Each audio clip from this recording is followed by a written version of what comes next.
Well, now that that's dry, we'll look at the next stage. We're not quite ready to start painting the buildings yet. We're still sort of setting the scene and putting in a backdrop. And there's quite a few trees and bushes, some further away and some coming more towards the foreground and the middle distance.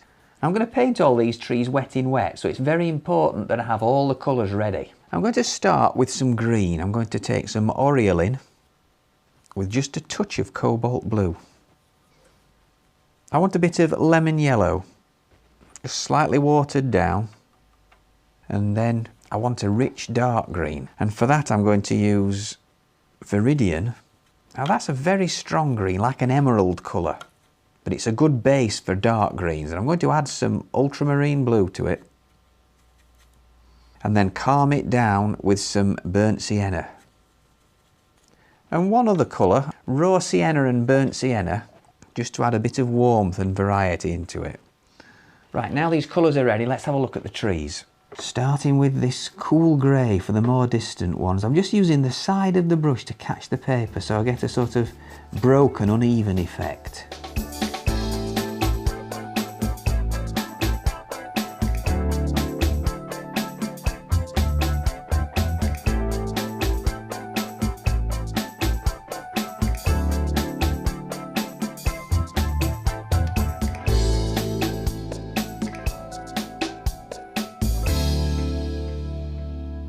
We're ready now to start painting some of the stonework on the cottage walls. If you look at the stonework on this cottage, there's pinks, reds, browns, greys, a little bit of blue reflected from the sky. And in order to make it look varied and interesting, we need to get a few of these colours mixed, ready to use. I'm going to start with a bit of Naples yellow. This is a lovely creamy yellow colour. And I'm adding to that Naples yellow a little bit of cobalt violet to create a sort of warm pink colour. Now a nice stone colour made from raw sienna and burnt sienna, and if you remember that was the first colour again that we used in the sky, and this will give the picture some harmony because these colours are occurring again in the stonework. Now a touch of cobalt blue with a little bit of cobalt violet, and I'm going to put a little touch of burnt sienna into that to make it into a grey. Okay, so I'm going to start with that slight pinky colour and paint it over the stonework on all of the buildings. Where the windows are painted with white paint, I'm leaving a little white space to represent the window. I'm just going to soften that with a bit of clear water so it stays moist. Then I'm taking the raw sienna and burnt sienna and dropping that in. I want these colours to drift in with each other and merge on the paper. You get far more interesting results if you let these colours mix on the paper than if you try mixing too many of them together in the palette. A bit of that grey. It's quite nice at this stage to just let yourself free with your brush and just drop these colours in rather than looking at exactly where they are on your photograph. I mean, I don't think there's any problem in working from photographs, but it is a mistake to follow them too slavishly. A good idea to create a bit of texture on your paper could be use a little bit of kitchen roll and dab it in one or two places to lift a bit of paint off. Now straight away, while this background's still damp, I'm going to start putting in these other greens and yellows to sort of get the impression of the weeds and foliage and the climbers growing up the walls. Taking advantage of the damp background, so I've got to work fairly quickly.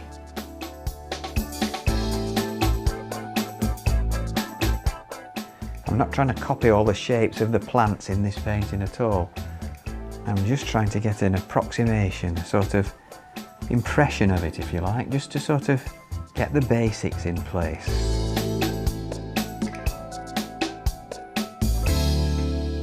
Now finally on this stage, I'm just going to put a thin wash over the whole of the path area. I'm going to wet the whole area first with clean water. I'm trying to leave a little strip of white paper to look like the light's catching the path as it goes round the bend and out of the picture. Now adding that wash in. And then warm the wash slightly with some raw sienna and burnt sienna at the place nearest to the viewer, right in the foreground.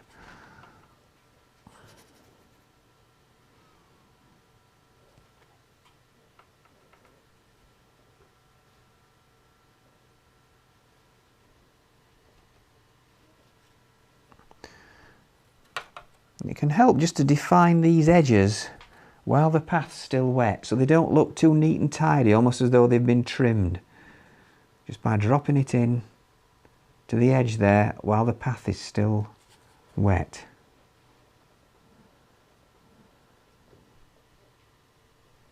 So that the path looks like it's reflecting a bit of colour from the sky, I'm just going to take a little bit of cobalt blue and cobalt violet and drop that in as well.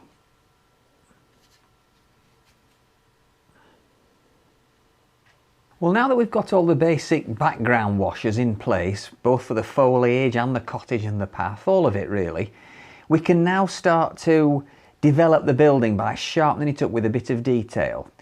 But we'll start now by mixing a bit more stone colour and try to suggest a few shapes of stones in the wall. And I've got to be careful when I do this that I just pick out a few stones. It's easy to get into the trap, especially if you're enjoying it, sort of putting every stone in. Now a fairly strong dark brown with cobalt blue and burnt sienna. And we'll start to do a little bit of detailing around the tops of these chimneys. Make them stand out from the colours behind them. Now I'm going to take some ultramarine blue and burnt sienna to mix a nice rich dark brown. And let's look at this area where there's some really strong dark shadows under the eave. I don't want this line to be too neat and tidy. On an old thatched cottage like this, we don't want a really neat roof line.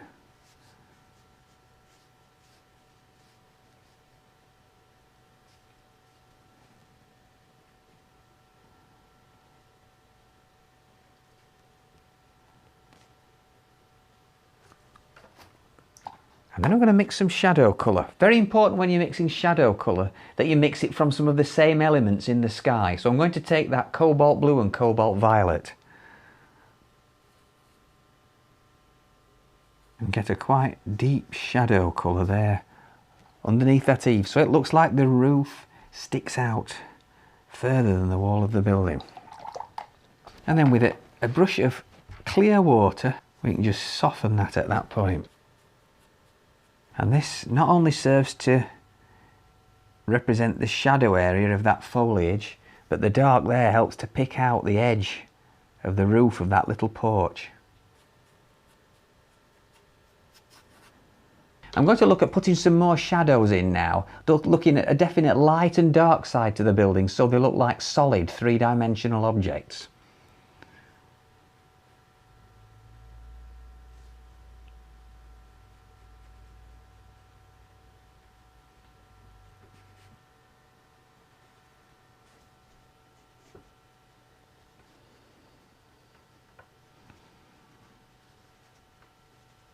I'm going to make the shadow wash a little bit stronger now, so that as the shadows get nearer to the foreground, they become more intense, more noticeable.